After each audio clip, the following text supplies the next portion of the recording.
Le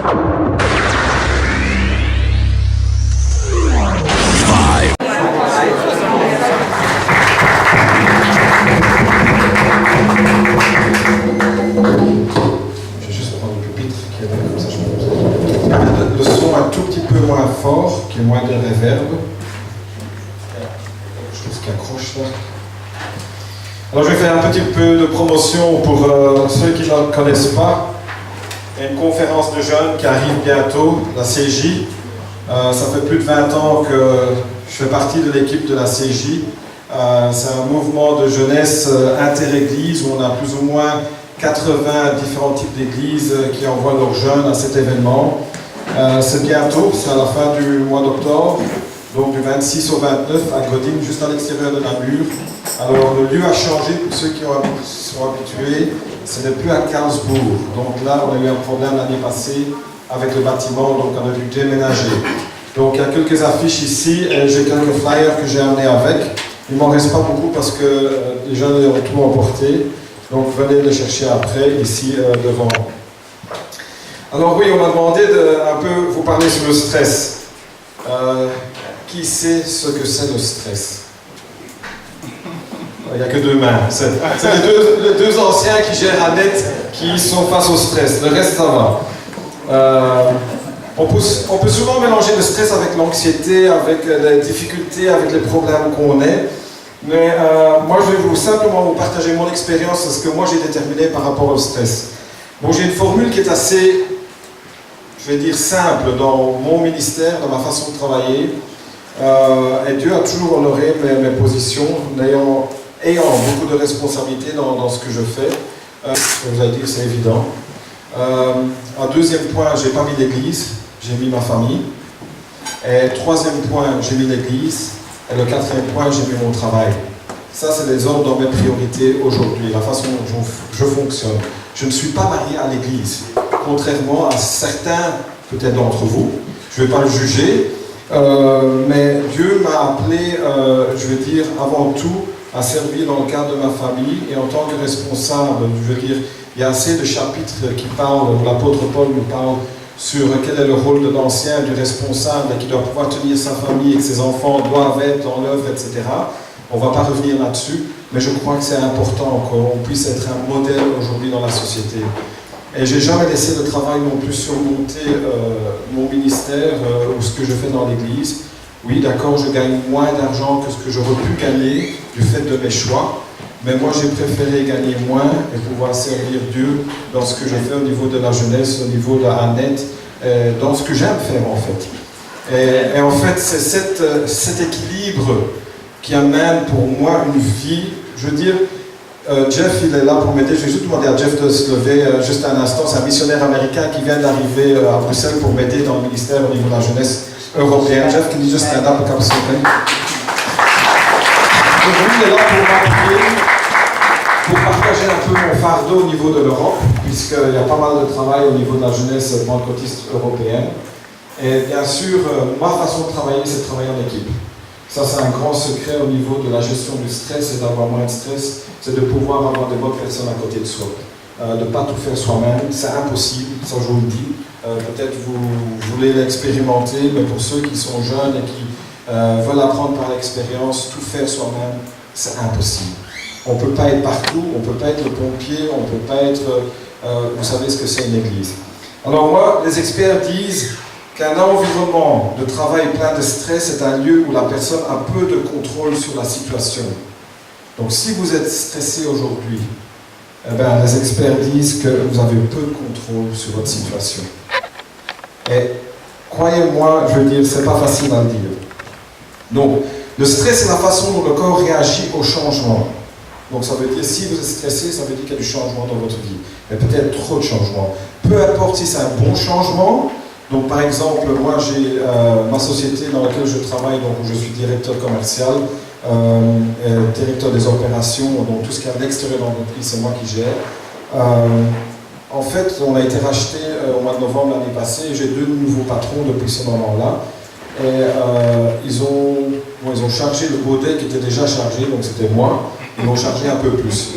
Donc, comme si j'avais pas assez de travail, mais comme les deux anciens patrons se sont retirés, donc les deux frères ont vendu l'entreprise, je dis, moi je reste un des piliers de l'entreprise et ils comptent sur moi pour toute l'histoire, tout l'historique, avec les fournisseurs, tous les rendez-vous.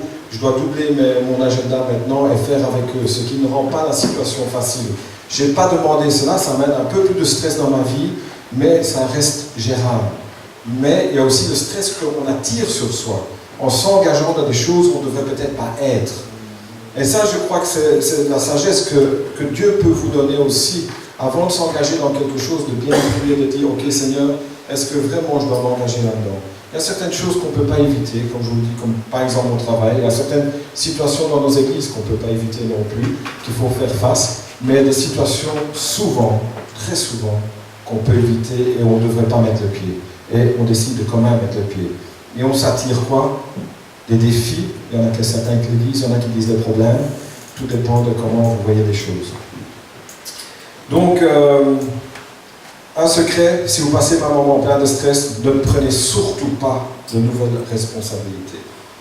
Je veux dire, il y a un programme sur Internet qui s'appelle Home Swift Life Stress Inventory. Et là-dedans, vous remplissez et vous avez des points. C'est des points, en fait, c'est des questions sur votre situation familiale, sur ce qui change dans votre vie. Si vous arrivez au-dessus de 300, oubliez de prendre de nouvelles responsabilités, ça ne sert à rien, parce que vous allez mal faire. Donc, vous pouvez toujours taper ça sur Internet et vous verrez que vous devez arriver au maximum de 300 points, ou sinon vous êtes en situation vraiment inespérée, désespérée, il y a du danger. Donc ça s'appelle HOLMES, H-O-L-M-E-S-R-A-H-E, Life Stress Inventory. Donc les signes de stress, on avait un de nos, disons, responsables à net, qui s'appelait Rick Riding, si vous vous rappelez. Quand lui il était trop stressé, le Seigneur le clouait au lit avec un eczéma, mais un eczéma où il ne pouvait plus rien faire. Vraiment, il était littéralement cloué au lit. Et il y a des signes précurseurs à ça. Eric, souvent il nous disait, oui, je n'ai pas fait attention aux signes. Alors quels sont les signes au niveau du stress? La fatigue, des maux un peu partout, les courbatures, l'anxiété, la peur, mal dormir, se sentir dépassé par les événements, perte d'appréciation de certaines choses, donc qui avant nous permettaient de nous amuser, de rigoler ou de nous rendre heureux, et alors des émotions incontrôlables. Alors si vous avez un de ces facteurs, vous allez voir le pasteur ici, il va régler tous vos problèmes. Le pasteur. Donc les signes précurseurs, je veux surtout m'appuyer là-dessus. Par exemple, se sentir vide et triste, c'est un signe précurseur. Donc c'est les signes qui peuvent vous alerter de commencer à faire attention. Perte ou gain de poids. Moi j'ai pris quelques kilos depuis mes nouveaux patrons, donc parce qu'il y avait plus de travail, etc., plus de restaurants aussi avec nos clients et nos fournisseurs, donc j'ai pris un peu de poids, donc c'est peut-être une raison pour que je fasse attention. Difficulté de se concentrer sur certaines choses, dormir trop peu ou pas assez, se sentir coupable ou sans valeur dans certaines situations, pensée de suicide. On a des hommes de Dieu dans l'Ancien Testament qui à un certain moment ont dit je m'en cours, je vais dans le désert, vous connaissez toute l'histoire, Dieu prend ma vie parce que vraiment ça ne vaut pas le coup. Bon, il y en a qui peuvent avoir des pensées de suicide. Donc il faut qu'on connaisse nos limites et quand il faut faire appel à de l'aide extérieure. On ne sait pas tout régler soi-même. Et c'est pour ça que j'aime bien travailler en équipe, parce qu'à un certain moment dans mon équipe, je dis hé les gars, je suis dépassé par les événements, gérez à ma place pendant cette réunion, je ne serai pas là, ou etc. Et ça, tout le monde qui travaille avec moi dans mes équipes, ils savent qu'on a cette interaction les uns avec les autres. On peut avoir cette liberté de dire hé, là, je ne suis pas en forme, priez pour moi, on va papoter. Et souvent, les réunions, je veux dire, dans lesquelles il y en a qui vont dire qu'on est une bande de fous, parce qu'on rigole beaucoup, mais ça fait partie de, je ne vais pas dire de la thérapie, mais en tout cas, de faire autre chose de simplement du business. Je dis, moi, si je dois aller dans une réunion et c'est uniquement un ordre du jour, et on a 15 points à voir, et si on ne voit pas les 15 points pour ce soir, c'est la catastrophe, je dis, moi, je ne vais pas à ces réunions-là. Je dis, moi, je veux une réunion où je peux avoir une relation fraternelle avec mes frères et sœurs, avec mon équipe, pouvoir partager, pouvoir rigoler, pouvoir pleurer parfois, pouvoir dire, hé les gars, ce soir on s'arrête là, on va prier parce qu'il y a une situation, tant pis pour le programme, on se rattrapera autre part. Je veux dire, ça fait partie de notre vie. Et si j'arrive plus à apprécier une réunion, eh bien autant ne plus y aller. Si ça devient un fardeau, ça ne m'intéresse plus. Parce que, bon, la parole dit que notre joug est léger, c'est vrai, mais souvent, si je vous demande aujourd'hui, je ne vais pas vous demander qui trouve que son joug est léger, je crois qu'on ne va pas avoir beaucoup de mains levées, honnêtement. Si on veut être honnête. Bon, il y en a qui vont toujours être spirituels et qui vont dire, oh, moi, je marche dans les cieux, je suis sur la montagne, oui. Combien de temps? Il y en a par moment, on est sur la montagne, on est au sommet, mais souvent il y a la vallée qui arrive après. Et alors comment est-ce qu'on est? Parfois nos membres d'église sont source d'anxiété. Nos anciens, nos propres membres d'équipe peuvent nous amener des sources de stress. Alors qu'est-ce qu'on fait? Il y a 3 points que moi j'ai déterminés pour vous aider. Un, c'est que vous n'êtes pas le sauveur. Donc vous ne savez pas régler tous les problèmes. Jésus sait le faire, il est venu pour ça. Donc ça ne sert à rien d'essayer de régler tout. Je dis à un certain moment, il faut dire non, je ne sais pas. Il n'y a qu'une personne qui sait le faire. C'est peut-être dire oui, s'humilier, avouer une faiblesse. Certains diraient, je dis non, ce n'est pas un signe de faiblesse, c'est un signe de force. De pouvoir admettre qu'on n'a pas toutes les solutions. En tant que réseau, en tant que responsable, on n'a pas toutes les solutions à vos problèmes. Et on ne veut pas prétendre l'avoir parce que c'est impossible. Donc, on n'est pas le sauveur, Jésus est. Déposer une bombe dans votre église ne sert à rien. Je veux dire, une bombe, quel est le résultat d'une bombe? C'est que ça laisse un grand trou au milieu avec beaucoup de poussière et beaucoup de dégâts partout. Donc, qu'est-ce que je veux dire par une bombe? C'est-à-dire que vous pouvez, en tant que leader, décider radicalement de faire comme ça. Je dis, ah, je vais jeter dehors celui-là parce qu'il me crée trop d'ennui.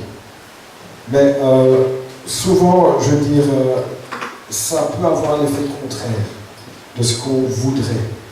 Alors moi, ma façon de travailler, c'est de me poser la question, ok, qu'est-ce que la personne veut, comment elle fonctionne, quelles sont ses forces et quelles sont mes faiblesses? Et essayer de dire, ok, Rick, justement celui qui était à l'origine de la lettre avec papa, a dit souvent que c'est un graphique avec l'ellipse, et quand quelqu'un est en haut dans l'ellipse et qu'il y a une deuxième ellipse et qu'elle est en bas, en fait ça c'est l'équipe. Il y en a un qui est en bas, il y en a un qui est en haut, mais ça forme l'équipe. C'est-à-dire que vous avez quelqu'un avec un point fort au moment où l'autre a un point faible. Et je crois que c'est là où on doit compter les uns sur les autres et bien travailler avec les uns les autres. Parce que moi, par exemple, dans mon équipe avec la PFI, avec Jeff, on a un gars qui est un super évangéliste dans notre équipe, dans notre conseil. On en parlait justement dans la voiture. Et on était encore dans une réunion vendredi et samedi passé, qui était un marathon. Je sais que j'ai que 15 minutes, donc il me reste 15 minutes. Mais à un certain moment, dans la réunion, on était arrivé à un certain point, et puis lui, il est revenu en arrière.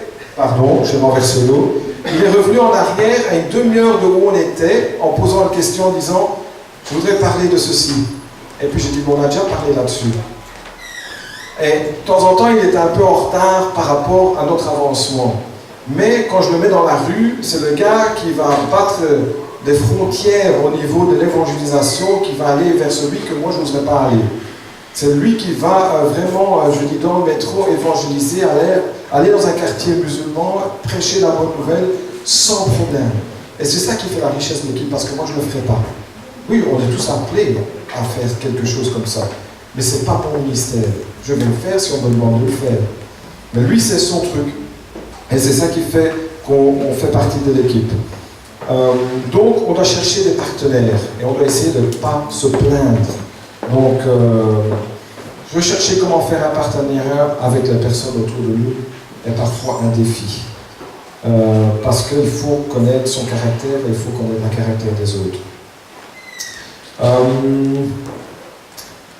Donc, nous concentrer sur les sources de stress n'est pas nécessairement la bonne chose, mais de comment gérer le stress, moi je dirais prenez-le de ce côté-là. Donc, au lieu de vraiment accepter la façon dont les choses viennent sur vous et de réagir en pompier, essayez de reculer un peu et de dire ok, je vais essayer de gérer ce stress. Si je prends un poids dans ma main, bon, on peut prendre un poids haltère par exemple, et je vais essayer de le garder dans ma main. Après un certain moment, mon bras naturellement va commencer à baisser. Et je vais devoir laisser tomber le poids. J'ai beau essayer de vouloir le tenir dans ma main, ça ne va pas fonctionner. Pourquoi? Parce que l'homme est créé ainsi. Et je crois que de temps en temps, avec certaines situations, certains défis, certains problèmes, on doit apprendre simplement à le déposer au pied de la croix et de dire, ok Jésus, tu vas en prendre soin, et puis un peu après, un temps de réflexion, de prière, de jeûne, tout ce que vous voulez, de dire, ok, je vais reprendre le poids et je vais le gérer autrement, et je vais continuer à faire mes exercices et de dire, je vais gérer cette situation. Mais de temps en temps, il faut savoir la déposer pour mieux avoir un recul, de voir d'une autre vue, d'une autre perspective le problème. Bon, pour être vulgaire, quand on est dans la merde, on est dans la merde. Si on ne sort pas, c'est difficile. Donc ça, c'est parfois comment on voit les choses. Donc, je ne vais pas dire le caca parce qu'il y en a qui ne vont pas comprendre, mais bon, je veux dire, ça c'est la situation dans laquelle parfois on est. Quand on est vraiment dedans, il faut pouvoir sortir pour pouvoir mieux voir les choses. Donc ça, c'était à propos de simplement lâcher par moment certains poids. Moi, ce que j'ai appris aussi, et c'est le dernier point, c'est d'avoir des amis. Pas des collègues de travail, des amis.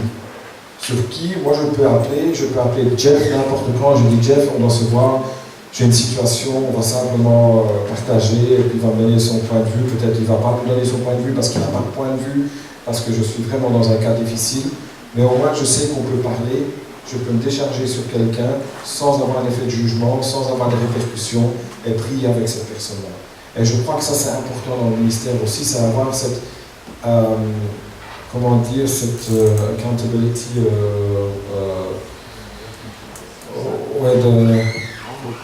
rendre de compte, être redevable voilà, à quelqu'un. Donc simplement, qui est en dehors de votre conseil, qui est en dehors de vos responsables, qui est quelqu'un qui est tout à fait neutre, qui peut vous donner un avis vraiment différent.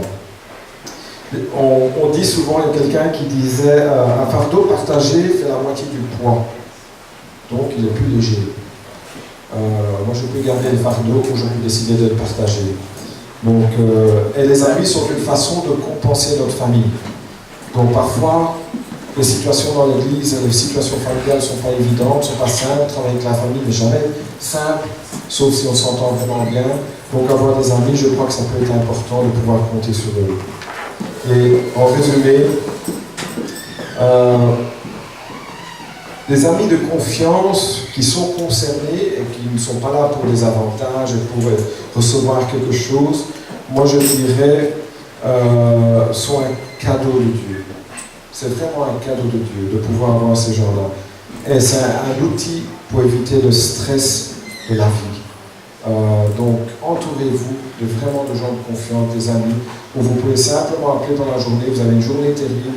Moi je sais que j'ai 2-3 personnes que je peux appeler comme ça, je dis on va au resto à midi et on va juste aller vraiment se décompresser et concentrer sur autre chose, changer les idées. Moi j'avais un cadre avec qui je travaille qui était dans des hautes fonctions.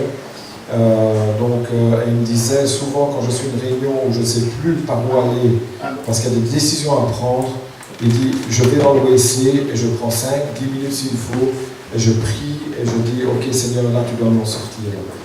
Et il y a parfois des situations où on ne peut pas dire viens maintenant on rejoint le WC, on va prier ensemble etc. parce qu'il faut prendre des décisions. Mais il faut pouvoir parfois reculer pour mieux sauter comme on dit. Donc le dernier mot résumé. Quand une saison de stress arrive à votre porte, qu'est-ce qu'il faut faire? Savoir quand déposer ses fardeaux de temps en temps, c'est ce que j'ai déjà dit, afin d'avoir la force de le reprendre. Donc c'est ma bouteille là, donc le poids altère. Le déposer pour pouvoir mieux le reprendre par après. Vous appuyez sur vos amis et surtout connaître sa foi. Quelle est votre foi aujourd'hui dans ce que vous faites? Quelle est la foi que vous avez dans le travail que vous faites? Croyez-moi, aujourd'hui au niveau de la jeunesse, ce soir on a un événement explosion, donc malheureusement ça ne devait pas tomber le jour d'un net, on fait exprès de ne pas le faire, mais c'était prévu pour le samedi passé, et ici il y a une organisation, je ne sais pas s'il y en a qui ont entendu du festival de Gospel à Tubize qui a eu lieu, où il y a eu passé 2000 personnes qui étaient présentes, donc le week-end passé, ils nous avaient demandé de déplacer l'explosion qu'on faisait le même jour parce qu'ils avaient peur que les gens n'aient pas leur événement. Alors, encore une fois, qu'est-ce qu'on fait? On stresse et puis on dit non, c'est pas possible. Moi j'ai dit, montrons l'exemple, on a déplacé notre événement pour pouvoir concilier le tout et rendre tout le monde heureux. Et je crois que c'est important de temps en temps de faire le pas et de montrer l'exemple aussi dans ce qu'on fait. Mais notre foi là-dedans, moi j'ai foi dans ce que le Seigneur peut faire aujourd'hui. Ça fait des années qu'on est dans le ministère de jeunes, Myriam et moi-même, et oui, les choses n'avancent pas aussi vite que. Je veux dire, c'est une discussion éternelle que j'ai avec mon petit frère Jonathan, où lui vient avec une façon de travailler aux États-Unis, et il dit oui, aux États-Unis, ceci, cela et cela. J'ai dit oui, mais ça c'est les États-Unis. Moi, aujourd'hui, quand je vois où on était il y a 10 ans et où on est aujourd'hui, je suis très heureux. Par contre, lui, si on devait mettre la même échelle aux États-Unis, de dire où on était il y a 10 ans et où on est aujourd'hui, il dirait c'est lamentable. Mais on n'est pas sur le même terrain, on n'a pas les mêmes moyens, on n'a pas, on n'a pas la façon de faire comme les Américains ont. Et ce n'est pas négatif, simplement c'est différent. La terre qu'il faut labourer ici, je suis sûr que si je demande à Carlton qui est là, ça fait longtemps que je ne l'ai plus vu, je l'ai rencontré à l'aéroport l'autre jour, je suis sûr que Serve the City n'a pas été une chose facile à lancer. Il y a eu des années où on a labouré le terrain, où on a retourné le terrain, où on a semé. Et aujourd'hui, peut-être il peut dire, oui, j'ai les fruits de ce que j'avais, mais je suis sûr qu'il aurait fait la même chose aux États-Unis, ça aurait été beaucoup plus simple. Ça aurait été beaucoup plus simple, peut-être. Donc, moi je veux dire, faites ces 3 choses au lieu de vous laisser le stress vous gérer le stress. Ça, c'est un secret. Donc, ne vous laissez jamais amener par le bout du nez, par le stress. Essayez de comprendre la situation et de le gérer. Donc ça, c'était les paroles d'encouragement que je voulais vous amener. En 20 minutes. No, not for me. Not for me.